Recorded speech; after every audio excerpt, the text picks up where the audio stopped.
교회 새해 표어는 하나님 나라입니다. 그래서 첫 시간에는 하나님의 나라가 어떤 나라인지 여러분들에게 그 개념에 대한 설명을 해드렸고, 그리고 지난 시간에는 하나님의 나라에 들어가려면 누구나 거듭나야 한다라고 하는 말씀을 드렸습니다. 오늘은 하나님 나라 설교 시리즈 세 번째 시간으로 하나님 나라의 왕이신 예수님께서 이 땅에 오셔서 하신 일들에 대하여 말씀을 함께 나누도록 하겠습니다. 예수님은 구약 성경에 예언된 메시아, 곧 그리스도이십니다. 오늘 본문 이사야 61장 1절부터 3절까지의 말씀은 예수님 탄생 약 700여 년 전에 이사야라고 하는 선지자를 통하여 하나님께서 메시아, 곧 구세주에 대한 약속의 말씀을 주셨던 것이고, 그 말씀이 때가 되어 이제 이루어졌고, 메시아가 이 땅에 오심으로써 우리는 하나님 나라 일원이 되었고, 이제는 하나님의 나라를 누리며 살아가는 그런 존재가 되었다라고 하는 것을 알 수 있습니다. 자, 그러면 이사야 61장 1절부터 이제 살펴보도록 하겠는데, 첫째, 메시아 곧 왕은 누구이신가에 대한 설명을 드리겠습니다. 1절에 보면 주 여호와의 영이 내게 내리셨으니 이는 여호와께서 내게 기름을 부사라고 말씀을 하셨는데, 여기까지 내용입니다. 여기 보면 주 여호와의 영이 누구이신가, 그 다음에 내게 내리셨다 그랬는데, 여기서 말하는 내게는 또 누구이신가, 그리고 그 영이 내리실 때 여기 표현을 보면 내게 기름을 부으시듯 임하셨다 이렇게 말씀을 하셨는데, 기름을 부으시다라고 하는 뜻이 또 무엇인지에 대하여 차근차근 설명을 해드리도록 하겠습니다. 먼저 주 여호와의 영, 이분은 곧 성령님을 말씀하는 것입니다. 우리 기독교는 삼위일체 하나님을 믿습니다. 성부와 성자와 성령은 한 하나님이신데 권능과 영광은 동등하시다라고 하는 말씀입니다.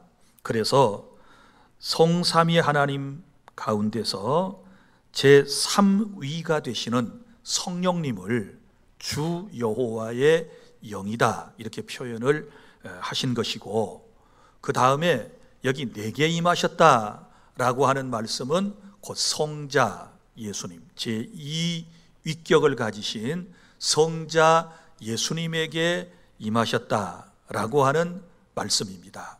그러니까 여러분, 이제 하나님께서 인류를 죄에서부터 구원하기 위하여 성자 예수님을 이 땅에 보내셔야 되잖아요.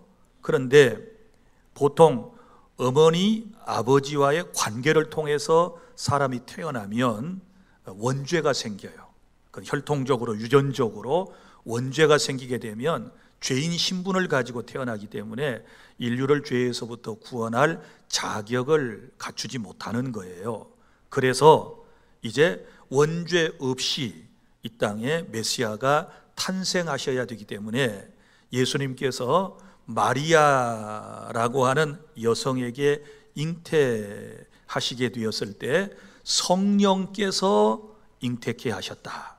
그래서 마태복음 1장 20절에 보면 성령으로 잉태된 것이 저에게 나타났다라고 하는 말씀이 나옵니다.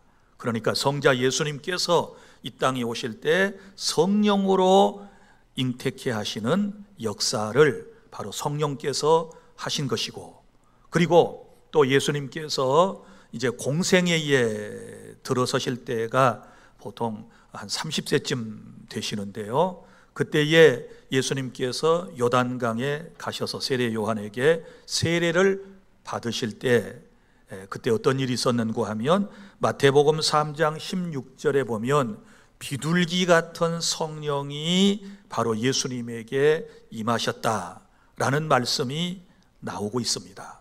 그러면 성경에서 이 성령님에 대하여 어떻게 말씀을 하시는가 하면 지혜와 총명의 신이시며 모략과 재능의 영이시고 지식과 여호와를 경외하는 영이시다, 이렇게 말씀을 했습니다. 그러니까 성부 하나님께서는 성자 예수님을 통해 완전한 구원 사역을 이루시도록 오늘 말씀 여호와의 영 성령이 예수님에게 함께 하셨다라고 하는 말씀이에요. 그러니까 인간 구원을 위하여 성부와 성자와 성령께서 함께 역사하심으로 우리의 구원을 이루셨다라고 하는 말씀이 되는 거예요. 그리고 또 여기 보면 이는 여호와께서 내게 기름을 부으셨다. 그러니까 성자 예수님께 기름을 부으셨다. 이 기름 부음이라고 하는 말이 나왔습니다. 이게 무슨 얘기인가 하면 여기서 여호와께서 기름을 부어주신 분이 누구예요? 바로 메시아이신 예수님을 말씀을 하고 있는데, 기름을 붓다라고 하는 구약 성경을 기록한 언어는 히브리어인데 그 히브리어 동사로 마샤라고 그러는 거예요. 그런데 이 동사를 기름 부음을 받은 자라고 하는 명사로 바꾸게 되면 어떤 발음이 되는가 하면 메시아가 되는 거예요. 그래서 메시아, 이 명사의 뜻은 바로 이제 또 신약에서 헬라어로 메시아를 또 번역을 하잖아요. 번역을 하면 이것을 뭐라고 그러는가 하면 그리스도라, 이렇게 말하는 거예요. 자, 정리를 한번 해볼까요? 기름 부음을 받은 자, 이것을 구약에서는 메시아, 신약에서는 뭐라고 표현해요? 그리스도라고 표현한다 라고 하는 것입니다. 그리고 나중에 이 메시아는 하나님께서 그의 백성인 이스라엘을 구원하시기 위하여 선택하신 인물로 바꾸게 되는 것입니다. 그래서 이스라엘 백성들이 메시아를 기다린다 그러잖아요. 메시아 대망 사상을 가졌다라고 하는 말은 바로 기름 부음 받은 자, 우리를 구원해 주실 그분을 기다렸다라고 하는 말씀이에요. 그러면 그분 곧 예수 그리스도에게 왜 기름 부음 받은 자, 그리스도 혹은 그리스도라고 하는 직분을 주셨는가라고 하는 것이지요. 여러분이 잘 아시는 대로 구약에서는 특별한 직분을 이제 가진 사람을 세울 때에 어떻게 합니까? 양의 뿔에다가 기름을 넣어서 머리에다가 붓는 거예요. 그래서 머리에다가 기름을 부어요. 지금은 이제 어떻게 합니까? 목사나 장로나 안수집사 등을 세울 때는 머리에다가 안수를 하지요. 안수하여 위임도 하고 또 임직식도 행하게 되는데, 구약에서는 머리에다가 기름을 부었다. 기름을 부어서 세우는 중요한 직분이 세 가지가 있었다라고 하는 거예요. 자, 예수님을 그리스도라고 할 때는 이 세 가지 직분을 가지시고 우리를 구원하기 위해서 오셨다는 뜻이거든요. 먼저 왕입니다. 왕을 세울 때 머리에 기름을 붓게 돼요. 예수님은 왕으로 오셨거든요. 마태복음 2장 2절에 보면 유대인의 왕이 어디 계시뇨? 라고 묻는 장면이 나와요. 예수님은 왕으로 오셨어요. 그러니까 하나님의 나라를 세우시기 위하여 왕으로 예수님께서 오셨다. 왕이 하는 일은 백성을 통치하고 다스리고 책임지는 일을 하시는 거예요. 그러니까 예수님이 우리의 왕이 되셔서, 왕으로 오셔서 우리를 통치하고 우리를 다스리시는 하나님의 나라를 세워가시는 분으로 믿어야 된다라고 하는 것이고, 그 다음에 두 번째 머리에다 기름을 부어 세우는 직분이 뭡니까? 제사장이거든요. 제사장. 그런데 신약에서는 히브리서 9장에 보면 예수님을 대제사장이다 이렇게 표현을 했습니다. 그럼 제사장이 하는 일 여러분이 잘 아시잖아요. 구약에서는 사람이 죄를 짓고 그 죄를 용서받으려면 하나님께서 임시적으로 방편을 말씀을 해 주셨어요. 네가 죄를 지었지? 그러면 죄 없는 짐승, 아주 흠이 없는 양이나 염소나 비둘기나 소나 이런 것들을 제물로 선택해서 너의 죄를 제사장이 다 거기에 전가시켜라. 그리고 그 짐승을 이제 잡아 죽여서 그 피를 가지고 하나님께 제사를 드려라. 피는 곧 생명이니 내가 그 피를 보고 너희들의 모든 죄를 용서해 주실 것이다. 이렇게 말씀한 게 구약의 제사법이거든요. 그래서 구약에서는 사람이 죄를 지을 때마다 엄청나게 많은 동물이, 죄 없는 동물이 희생이 된 거예요. 그런데 예수님께서는 때가 되어 이 땅에 오셔서 자신이 요한복음 1장 18절 하나님의 어린 양, 보라 세상 죄를 지고 가는 하나님의 어린 양이시로다 라고 말씀한 대로 모든 인류의 선택받은 백성들의 죄를 어린 양으로서 걸머지시고 단번에 자기 자신이 속죄의 제물로 하나님께 드리심으로써 우리의 모든 죄를 용서하시고 우리에게 사죄의 은총을 베풀어 주셨다. 그러니까 예수님을 그리스도로 믿는다라고 하는 말은 바로 주님은 나의 죄 때문에 죽으셨고 내가 그분을 믿을 때, 그 사실을 인정할 때 내 죄가 용서받는다는 뜻이거든요. 그 다음에 세 번째 직분이 또 나와요. 바로 선지자예요. 선지자. 선지자는 하나님의 말씀을 받아서 오롯이 인간에게 전달해 주는 사람을 선지자 혹은 예언자라고 그러는 거예요. 자, 이 직분을 세울 때 머리에다가 기름을 부었어요. 자, 보세요. 예수님은 선지자로 오셨어요.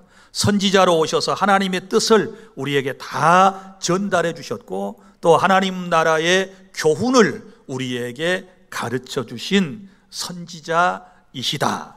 그래서 예수님을 그리스도라고 할 때는 이 삼중직을 통하여 우리를 구원하시는 주님이시다. 그래서 예수님을 어떻게 믿어야 되느냐? 그리스도로 믿어야 돼요. 요한일서 5장 1절 예수께서 그리스도이심을 믿는 자마다 하나님께로부터 난 자니, 이런 표현이 나와요. 하나님께로부터 났다는 말은 지난 시간에 말씀을 드린 것처럼 거듭났다는 말이라고 그랬지요. 그러니까 예수님을 그리스도로 믿어야 된다. 제가 여러분들에게 늘 설명을 드리는 말씀인데 메시아로 믿어야 된다, 그리스도로 믿어야 된다. 나의 왕, 나의 왕 믿습니까? 그래서 나는 주님의 백성, 그 다음에 주께서 나의 죄 때문에 십자가에서 피를 쏟고 죽으심으로 내가 죄사함을 받은 것을 믿습니다. 그리고 주님께서 오셔서 내게 하나님 나라의 비밀을 전해주시고, 자, 주께서 이 땅에 오셔서 처음으로 하셨던 말씀이 뭐라고 그랬어요? 때가 찼고 하나님의 나라가 가까이 왔으니 너희는 회개하고 복음을 믿으라, 이렇게 말씀을 하셨잖아요. 그래서 예수님은 바로 이 하나님의 나라를 전하러 오신 그리스도이시다. 할렐루야. 이 사실을 믿으시기를 바랍니다. 그래서 때가 되어서 이사야가 예언한 분이 드디어 이 땅에 오신 것이고 하나님의 나라가 그래서 시작이 되었다라고 하는 것을 우리에게 말씀을 하고 있는데요. 자, 누가복음 4장을 보실까요? 누가복음 4장을 보면 예수님께서 이제 행하셨던 일들이 나오는데, 자, 4장 16절부터 보면 예수께서 그 자라나신 곳 나사렛에 이르사 안식일에 늘 하시던 대로 회당에 들어가사 성경을 읽으려고 서셨다라고 하는 말씀이 나와요. 예수님이 탄생했던 곳은 어딘가요? 베들레헴이죠. 예수님이 자라나신 곳은 어딘가요? 나사렛 동네죠. 왜냐하면 자기 아버지가 나사렛에서 사셨고 그곳에서 예수님께서 유년기를 보내셨지 않았습니까? 그런데 예수님께서 이 나사렛 동네에서 늘 하시던 습관이 있으셨어요. 그게 뭐냐 그러면 안식일이 되면 반드시 회당에 가서 예배를 하는 겁니다. 회당에 가서 예배하는 일을 하신 거예요. 그리고 회당에 들어가면 말씀이 두루마리로 돼가지고 지금처럼 책이 흔할 때가 아니니까 두루마리 성경이 이렇게 쫙쫙 꼽혀 있는 거예요. 그러면 매 안식일이 돌아올 때마다 그것을 관리하는 사람이 있어가지고 그 사람이 하나씩 꺼내줘요. 그러면 그 성경 낭독을 맡은 사람이 그것을 읽도록 되어 있는 것입니다. 그래서 예수님께서 회당에 들어가서 성경을 읽으려고 서셨어요. 자, 그래서 두루마리 성경을 받으셨습니다. 그 두루마리 성경이 이사야서였습니다. 그런데 예수님께서 한 곳을 찾아 읽으셨어요. 자, 책을 펴서 이렇게 기록된 데를 찾으시니 곧 바로 오늘 이제 이사야 61장 1절부터 3절까지 이 말씀을 딱 읽으신 거예요. 주의 성령이 내게 임하셨으니 이는 가난한 자에게 복음을 전하게 하시려고 내게 기름을 부으시고 나를 보내서 포로된 자에게 자유를, 눈먼 자에게 다시 보게 함을 전파하며 눌린 자를 자유롭게 하고 주의 은혜의 해를 전파하게 하려 하심이라 하였더라. 책을 덮어 그 맡은 자에게 주시고 앉으시니 회당에 있는 자들이 다 주목하여 보더라. 예수께서 그에게 말씀하시되 이 글이 오늘 너희에게 응하였느니라 하시니. 할렐루야. 무슨 얘기예요? 구약에 700년 전에 이사야가 예언했던 그 말씀이 나를 통하여 이루어졌다. 할렐루야. 하나님의 말씀은 정확하게 이루어진다는 사실을 믿으시기를 바랍니다. 그러니까 내가 이 세상에 오므로, 그러니까 이 예언, 이사야 61장의 이 예언은 나의 예언이었는데 봐라, 내가 이제 이 예언대로 너희들 앞에 서 있다, 내가 이 세상에 왔다라고 하는 것을 말씀을 하시는 거예요. 그래서 예수님께서 오심으로 하나님의 나라가 시작되었다. 할렐루야. 그래서 이제 누구든지 예수님을 회개하고 복음을 믿으면 하나님의 나라 일원이 될 수 있다라는 말씀을 여러분에게 지금까지 드렸는데, 여러분이 예수님을 구주로 믿습니까? 이것은 놀라운 은총입니다. 왕으로 하나님의 나라를 건설하기 위하여 나의 왕으로 오신 이분을 내 삶 속에, 내 중심에 모셔드린다라고 하는 것은 은혜 중에 은혜인 줄로 믿으시기를 바랍니다.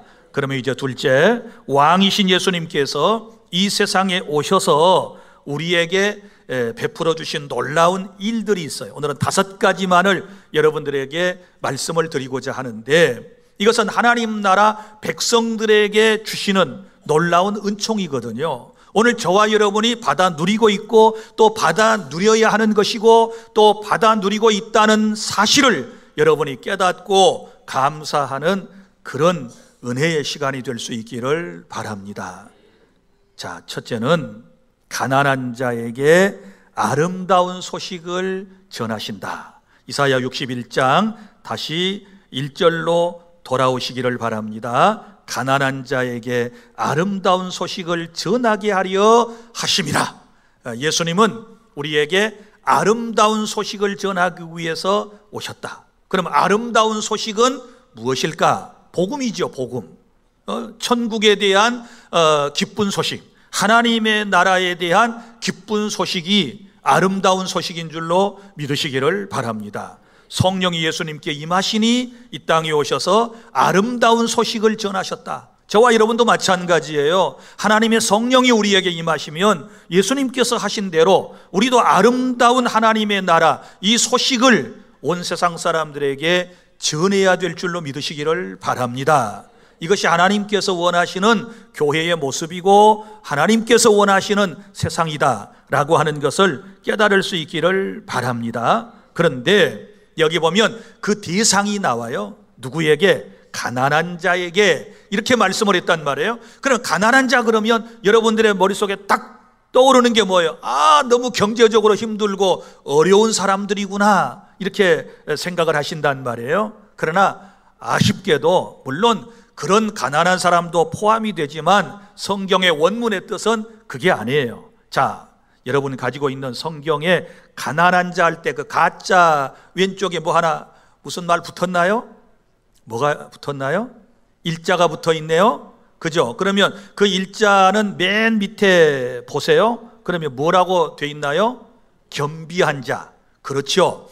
이 가난한 자의 원래 뜻은 겸비한 자라는 뜻을 가지고 있어요. 겸비가 뭡니까? 스스로 겸손하여 자기를 낮추는 것을 겸비하다, 이렇게 얘기하는 거예요. 그래서 겸비한 사람들에게 아름다운 소식이 전해졌다. 자, 예수님은 마태복음 5장 3절 산상보훈에서 설교를 하실 때 이런 말씀을 하셨어요. 심령이 가난한 자가 복이 있나니 천국이 그들의 것임이요. 할렐루야. 그러니까 여기 가난한 자는 심령이 가난한 자를 의미한다, 이렇게 깨달을 수 있는 거예요. 그러면 심령이 가난하다, 마음이 가난하다라고 하는 것은 어떤 의미가 있을까요? 이런 거예요.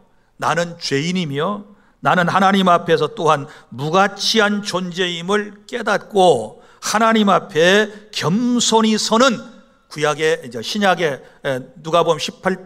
마태복음 18장에 나타나는 바로 세리와도 같은 사람이다, 이렇게 설명을 해드릴 수가 있어요. 자, 거기 보면 두 사람이 어디로 올라갔습니까? 성전에 기도하러 올라갔어요. 마태복음 18장에 나오는 사람입니다. 한 사람은 바리새인이고 한 사람은 세리는 당시의 세관 업무를 보던 사람을 이제 세리라고 불렀습니다. 그래 두 사람이 올라가서 이제 자기가 믿는 하나님께 기도를 하지 않습니까? 먼저 바리새인이 기도하는 내용을 우리가 볼 수 있거든요. 이 바리새 사람은 어떤 사람이냐? 그러면 자신들이 가장 하나님을 잘 믿는다라고 말하는 사람들이에요. 그래서 일반 사람들과 섞여 살지 않고 따로 분리해서 산다. 그래서 분리주의, 그래서 바리사이파, 바리새인, 이렇게 말하는 거예요. 이 사람은 이제 어떻게 기도를 시작했습니까? 하나님, 나는 이 옆에 있는 이 지탄받는 세리와도 같지 아니함을 감사하나이다. 나는 누구를 토색한 것도 없고 특별히 죄 지은 것도 없고, 계속해서 비교하면서 이러이러지 아니했습니다, 이러이러지 않았습니다, 이걸 먼저 내세우는 거예요. 그 다음에 뒤에 딱 나오는 그의 기도를 들으면 나는 또 이러이러한 것을 했습니다, 이렇게 말하는 거예요. 나는 1회에 2번씩 금식 기도도 했고요, 나는 10의 1조도 하나님께 바쳤습니다. 그러면서 이 세리와 같지 아니함을 감사하나이다, 자기의 의를 드러내면서 이 사람은 기도를 쭉 하는 거예요. 그런데 그 옆에 코가 쑥 빠져 있는 세리가 있었습니다. 세리는 당시의 사회에서 지탄받는 사람들이었습니다. 자, 이 세리는 이렇게 말합니다. 세리는 멀리 서서 하늘을 쳐다보지도 못하고 다만 가슴을 치며 이르되 하나님이여 불쌍히 여기소서, 나는 죄인이로소이다. 이렇게 누가복음 18장 13절에도 보면 기록이 되어 있는 것을 볼 수 있어요. 가슴을 치면서 나는 죄인이다, 나는 하나님 앞에 설 자격이 없습니다, 이렇게 얘기한단 말이에요. 그때에 여러분, 하나님께서는 이 두 사람의 기도 가운데서 누구의 기도를 응답하셨을까요? 여러분 잘 아시는 것처럼 하나님은 세리의 기도를 들으시고 세리를 의롭다, 이렇게 말씀을 하신 거예요. 그러면 마음이 가난하다라고 할 때는 바로 이 세리와 같은 마음을 의미하는 거예요. 믿습니까? 하나님 앞에 자기 자신의 부끄러움을 느낄 줄 알고 죄인 된 것을 고백하고 하나님의 은혜 없이는 살아갈 수 없습니다 라고 하는 이런 마음을 가진 사람이 마음이 가난한 사람인 줄로 믿으시기를 바랍니다. 이런 사람에게 주님의 복음이 잘 들어가는 거예요. 이런 사람에게 주님의 복음이 들려지게 될 줄로 믿으시기를 바랍니다. 자기의 의를 내세우며 내가 잘못한 게 뭐가 있나요? 나는 항상 똑바로 살았습니다. 나는 세상에 부족한 것이 없습니다. 나는 하나님 없이도 살아갈 수 없습니다. 살아갈 수 있습니다. 라고 말하는 사람들, 이 교만한 사람들에게는 복음이, 아름다운 복음이 들려지지 않는 거예요. 깨달을 수 있기를 바랍니다. 자기 자신의 죄인됨과 한없이 부족함을 느낄 때에 복음은 쏙쏙 우리에게 들려지게 될 줄로 믿으시기를 바랍니다. 또한 여러분, 마음이 가난하다라고 할 때는 어떤 의미가 있을까요? 성경에 보면 탕자에 대한 얘기가 나오지 않습니까? 어느 집에 두 아들이 있었는데 둘째 아들이 때도 되지 않은 자기 아버지를 졸라서 재산 반을 미리 달라 그래가지고는 그것을 처분해서 먼 나라로 떠나갔습니다. 그곳에 가서 허랑방탕했습니다. 벌지 않고 썼으니 금방 그는 가난한 사람이 되었고 나중에는 먹거리 문제마저도 해결하기 힘든 상황에 왔습니다. 당시에 돼지들에게 쥐염 열매를 먹였는데 사람들이 이제 그 쥐염 열매를 이제 돼지에게 주는 거예요. 그런데 그것마저도 누가 주는 사람이 없어서 그는 헐벗고 굶주기를 시작했습니다. 그러면서 자기 아버지 집을 생각합니다. 우리 아버지 집에는 품금도 많이 있고 먹을 것도 많이 있고 모든 것이 넉넉한데 내가 이제 이 타양 땅에서 굶주려 죽게 생겼구나.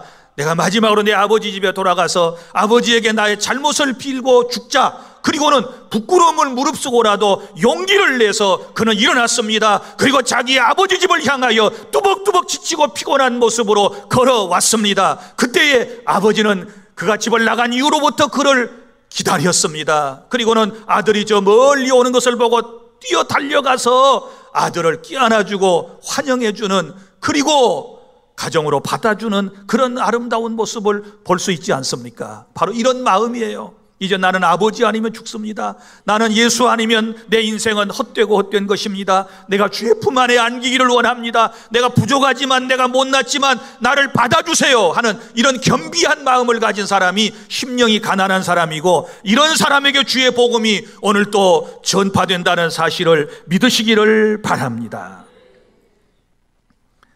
그래서 복음을 받아들이면 누구나 구원받고 하나님의 자녀가 될 줄 믿습니다.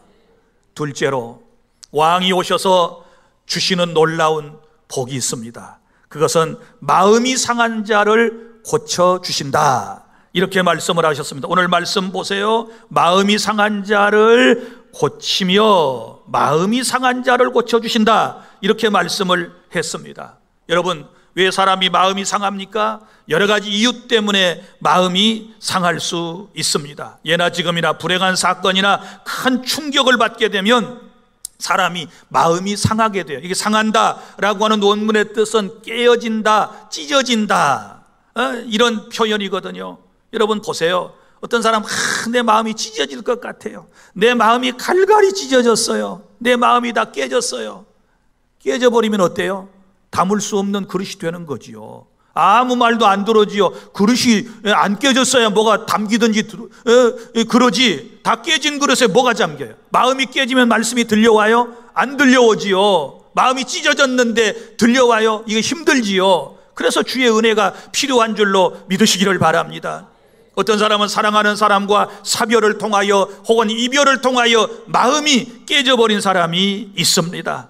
또 어떤 사람은 자신이 겪은 불행한 사고로 평생 우울증에 시달리거나 두려움으로 고통을 받는 사람들도 있을 것입니다. 사랑하는 성도 여러분, 이러한 사람을 치유하기 위하여 주께서 이 땅에 오셨다는 사실을 믿으시기를 바랍니다.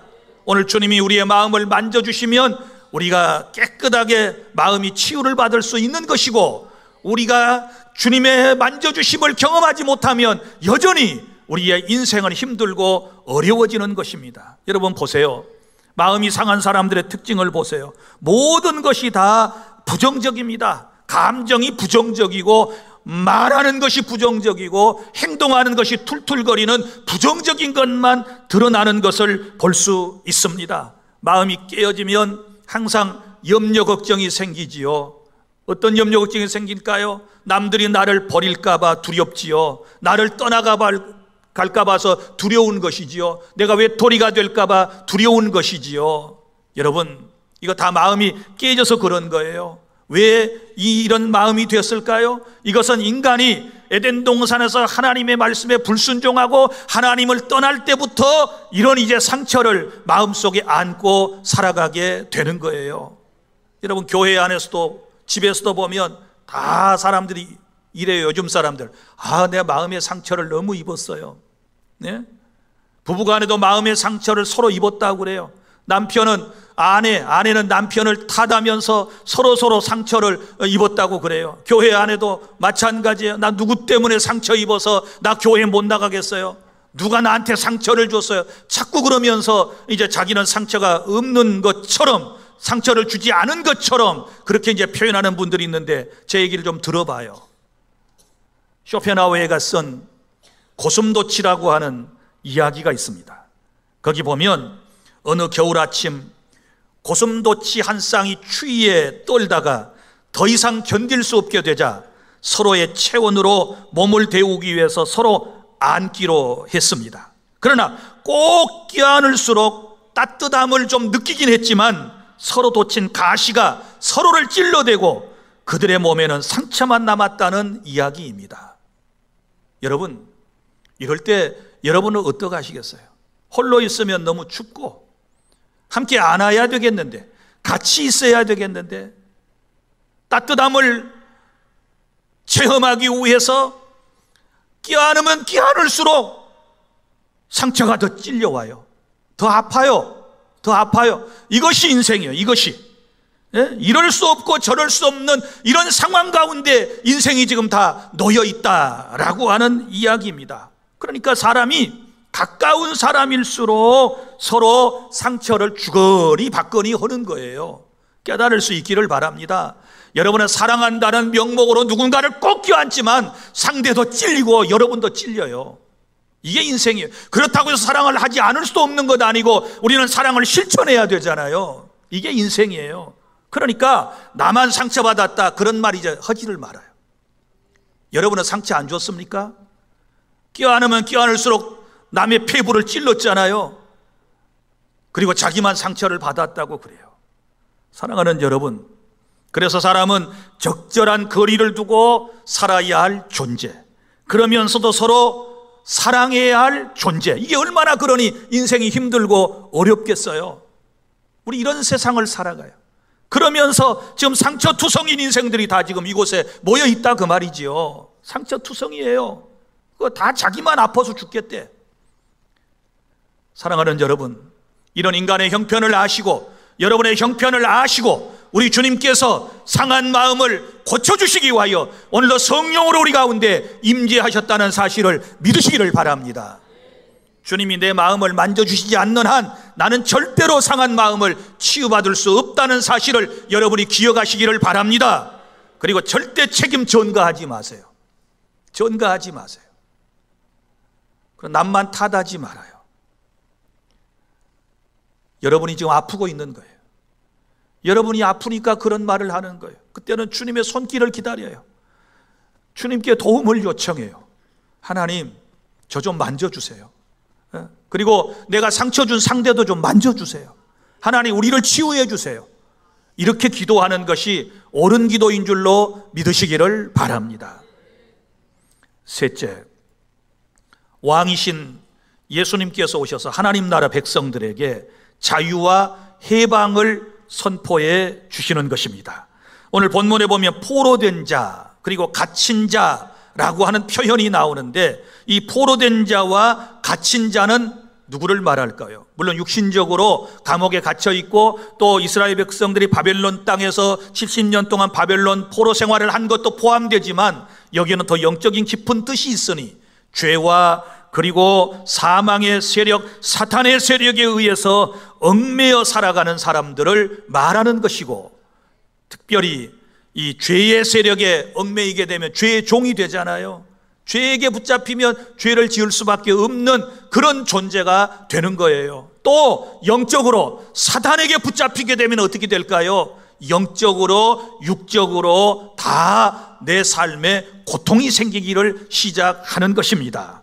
여러분, 마태복음 12장 보면 22절부터 28절에 이런 말씀이 나와요. 귀신 들려서 눈 멀고 말 못하는 사람을 예수님께 데리고 왔어요. 그때 예수님께서 고쳐주시게 되었을 때 그 말 못하는 사람이 말을 하며 믿게 되었다라는 말씀이 나와요. 사람들이 그 모습을 보고 이렇게 말했습니다. 저 양반이 귀신의 왕 바알세불의 능력을 힘입지 않고서는 저런 능력을 행할 수 없다, 이렇게 말했단 말이에요. 이 주님의 능력, 그 능력으로 치유를 해주신 것인데, 자, 유대인들은 뭐라고 그랬어요? 귀신의 왕 바알세불을 힘입어서, 그러니까 영이 더 강한 영이 약한 영을 쳐서 해방시켜주는 것을 지금 의식을 하고 있는 거예요.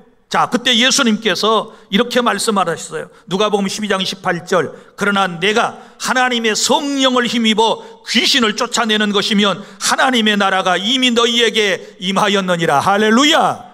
그러니까 사탄에게 매여서 정신적으로 육체적으로 고통받고 포로처럼 그렇게 살아가는 인생들에게 사탄의 세력을 쫓아내 주시고 우리에게 자유를 주시기 위하여 왕이신 예수님께서 오셨다는 사실을 믿으시기를 바랍니다.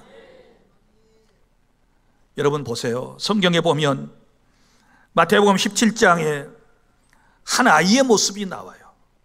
귀신에게 붙잡혀가지고 물에도 막 죽기 위해서 들어가고 불 속에도 뛰어들어가고 이 도무지 제어가 안 되는 이런 모습을 볼 수 있어요. 이런 아이가 있었어요. 이건 악한 영이 역사하니까 지금 아이가 그렇게 완전히 이상한 아이가 되어버리게 된 거예요.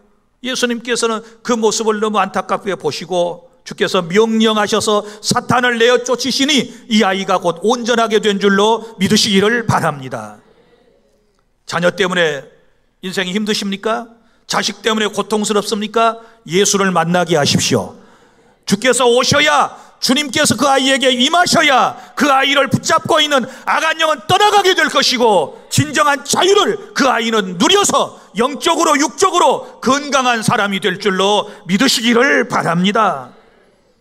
요한복음 8장 32절, 진리를 알지니 진리가 너희를 자유롭게 하리라. 믿습니까? 진리이신 예수님이 우리의 삶 가운데 임하셨을 때 우리는 죄와 사망과 사단으로부터 자유롭게 된다는 사실을 믿으시기를 바랍니다. 이 놀라운 자유를 주시기 위하여 주께서 우리 가운데 왕으로 오셨다는 사실을 기억하시고 왕이신 예수님을 마음에 받아들이면 이런 해방과 이런 자유로운 삶을 살아갈 수 있는 줄로 믿으시기를 바랍니다.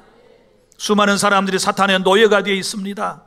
너무 두려워서 안 믿는 사람들 이사 날짜도 함부로 잡지를 못합니다. 먹는 것도 얼마나 힘들어하는지 다 사탄이 지금 붙잡고 있기 때문에 그런 두려움 속에 살아가는 겁니다. 자유를 상실하고 살아가요. 우리가 예수님을 믿으면 영적인 자유함을 누리고 그 어느 것 하나도 거칠 것이 없이 우리는 나를 잡을 수도 있는 거고 무슨 일이든지 죄 짓는 일 아니면 하나님께서 할 수 있도록 우리에게 담대함과 능력과 용기와 소망을 허락해 주실 줄로 믿으시기를 바랍니다. 오늘 두려움에 시달리는 분들, 염려와 걱정 가운데서 밤잠을 이루지 못하는 분들, 오늘 주의 성령이 여러분 가운데 임재하심을 통하여 진정한 자유를 누리는 그런 은혜가 있기를 바랍니다. 넷째, 이제 왕이신 예수님께서 오셔서 우리에게 베풀어 주신 놀라운 은총이 있는데 그것은 기쁨을 주시는 것입니다.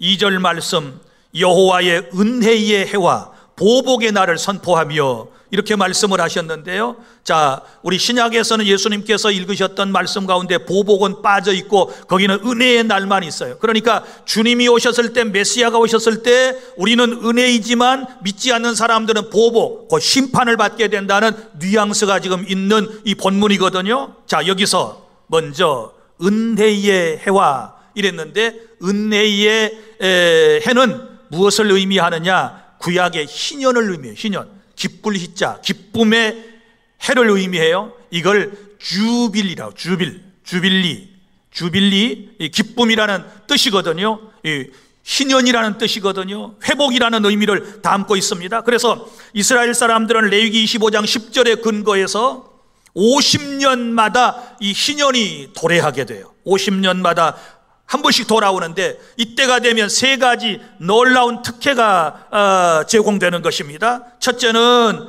빚을 탕감해줘요. 그러니까 빚진 사람들은 희년이 돌아오게, 주빌리가 돌아오기를 학수고대하는 거예요.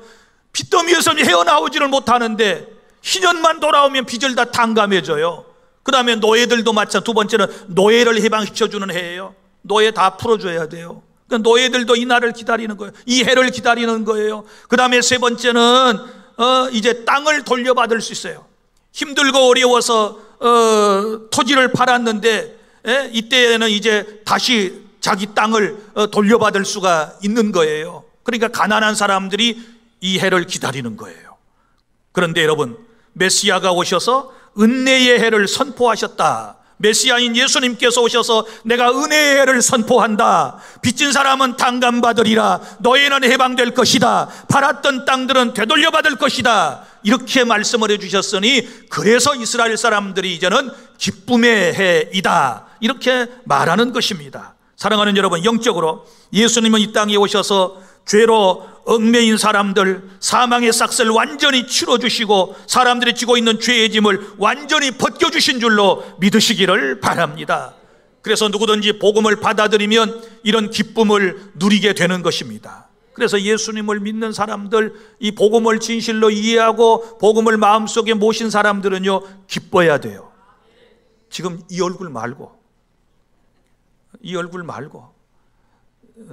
지금 얼굴은 좀 아닌 것 같아요. 조금 달라지고 있는데 이건 아닌 것 같고.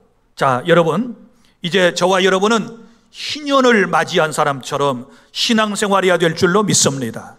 주께서 우리에게 희년을 선포해 주셨다는 사실을 믿으시기를 바랍니다. 그런데 이 기쁨이 보세요, 모든 슬픈 자를 위로해 주시기 때문에 기쁨이 임하는 거예요. 그 뒤에 나오는 말씀이 있지요. 자, 그 뒤에 보면 모든 슬픈 자를 위로하되, 슬픈 자를 위로해 주신다. 절망적인 상태에 있는 사람을 위로해 주신다. 죄의 고통으로 슬퍼하고 죽음 앞에 슬퍼하고 사회로부터 부당한 대우를 받고 인격적 모멸감을 당하는 사람들을 주께서 오셔서 위로해 주심을 믿으시기를 바랍니다. 마태복음 5장 4절, 애통하는 자는 하늘의 위로를 받는다라고 주께서 우리에게 말씀을 해 주셨습니다. 무엇보다도 자신의 죄 때문에 비참한 삶을 살아가며 애통해하는 사람을 주께서 오셔서 위로해 주시니 기쁨이 넘칠 줄 믿습니다. 그리고 3절에 보면 슬퍼하는 자에게 뭘 주신다고요? 화관을 주시며, 슬퍼하는 자에게 화관은 뭘 화관이라고 그래요? 꽃으로 만든 관을 씌워주신다. 그런데 그 밑에 보면 그 죄를 대신하여 기쁨의 기름으로, 슬픔을 대신하여 찬송의 옷으로 그 근심을 대신하시고, 이런 표현이 나온단 말이에요. 자, 보세요. 여러분이 그 중동 지방의 영화라든지 그 관련된 이제 여러분들이 영상들을 보면 이런 게 있죠. 남편이 죽었다 혹은 뭐 자식이 죽었다 그러면 그 여인이 죄를 막 머리다 뿌려요. 먼지 같은 거 막 이런 것을 머리다 뿌리면서 막 통곡하고 막 부르짖는 그 안타까운 그 모습을 여러분이 생각해 봐요. 지금 그걸 얘기하는 거예요. 중동에서는 여인들이 혹은 남성들이 너무 슬프면 머리에다가 죄를 뿌려 막 머리를 풀고 죄를 뿌리면서 막 통곡을 하는 거예요. 그런데 이제는 뭐예요? 그 죄를 대신하여 기쁨의 기름으로, 이제 죄가 아니라 머리에다가 기쁨의 기름은 기쁨을 상징하는 거예요. 화관을 씌워주시겠대요. 할렐루야. 이런 은혜가 여러분에게 있기를 바랍니다. 또 찬송의 슬픔을 대신하며 찬송의 옷으로 근심을 대신하시고, 이렇게 말씀을 하셨습니다. 사랑하는 여러분, 이제 우리 주님이 오셔서, 우리의 왕이 오셔서 슬픔 대신에 기쁨을 주실 줄로 믿으시기를 바랍니다. 근심 대신에 찬송을 부르게 하심을 믿으시기를 바랍니다. 절망의 순간에 있는 나를 역전시켜서 이제 행복한 인생, 찬송을 부르는 삶으로 바꾸어 주시는 분은 만왕의 왕이신 우리 구주 예수 그리스도이심을 믿으시기를 바랍니다. 이게 신앙생활에 하나님의 나라를 누리는 놀라운 은총이에요. 그런데 지금까지 신앙생활을 한다고 그러면서 이런 은총을 여러분이 누리며 사셨나요? 이해도 못하고 살아가는 사람들이 너무 많아요. 예수 믿으면서도 이 복음의 이 놀라운 비밀을 깨닫지 못하고 인상 팍팍 쓰고 짜증내고, 기도하면서도 투덜거리는 사람이 있어요? 찬송 부르면서도 짜증내고 부른 사람 봤어요? 이제 봐봐요. 저 사람 짜증내며 부르나? 짜증내며 부르는 사람이 있긴 있어. 반주하고 자기 목소리하고 안 맞을 때. 이 모목사가 가끔 그래. 어쩔 때는 박자를 놓쳐가지고 오늘 또 놓쳤어요. 짜증나 그러면서 찬송을 막 부르고 있는 거예요. 내가 짜증나도 찬양을 해야 돼요? 아니, 이쪽 찬양돼. 사랑하는 성도 여러분, 내 인생을 역전시켜 주시는 분은 우리 하나님이신 줄로 믿으시기를 바랍니다. 근심을 툴툴 털어버리고 찬송을 부르게 하시는 분이 우리 하나님 되심을 믿으시기를 바랍니다. 이제 마지막으로 5번째, 구원받는 사람들이 하나님의 영광을 드러내게 해주실 줄로 믿으시기를 바랍니다. 오늘 말씀 보면 이런 말씀이 나옵니다. 나무가 나오죠. 그들이 의의 나무, 곧 여호와께서 심으신 나무가 나오거든요. 그러면 보세요. 의의 나무는 여호와께서 심으신 나무다. 우리를 뭐라고 표현했습니까? 여호와께서 심으신 의의 나무. 우리는 과거에 신분이 뭐였어요? 죄인이었잖아요. 그런데 이제 예수님을 믿고 의의 나라, 하나님 나라 백성이 딱 되니까 이제는 의의 나무라고 말씀을 하시는 거예요. 믿습니까? 여러분 보세요. 죄의 나무에서는 무슨 열매가 맺히겠어요? 죄만 맺히겠지요. 의의 나무에서는 무슨 열매가 맺겠나요? 의의 열매가 맺게 될 줄로 믿으시기를 바랍니다. 이제는 의의 열매를 많이 맺혀서 주님께 영광 돌리는 저와 여러분이 되어야 될 줄 믿습니다. 그리고 난 다음에 이렇게 말씀을 합니다. 그 영광을 나타낼 자라 일컬음을 받게 하려 하심이라. 그러니까 이제 의의 나무가 되었습니다. 의의 열매를 맺게 될 것입니다. 그러면 하나님께 모든 영광을 드러내는 사람이 될 것이다. 할렐루야. 이런 은혜를 왕이 오셔서 주시는 거예요. 이제 말씀을 맺습니다. 이사야 선지자가 예언한 기름 부음 받은 자는 예수님이십니다. 하나님의 나라의 왕이신 예수님은 약속대로 이 세상에 오셔서 우리에게 아름다운 소식, 하나님의 나라를 전해 주셨고, 우리의 상한 마음을 고쳐주시고, 죄와 사망과 사탄으로부터 자유와 해방을 주시고, 우리에게 기쁨을 주셨음을 믿으시기를 바랍니다. 이제 의의 나무로 심겨졌으니 의의 열매를 맺어 하나님의 영광을 위해 살아가는 저와 여러분이 될 수 있기를 바랍니다. 기도하겠습니다.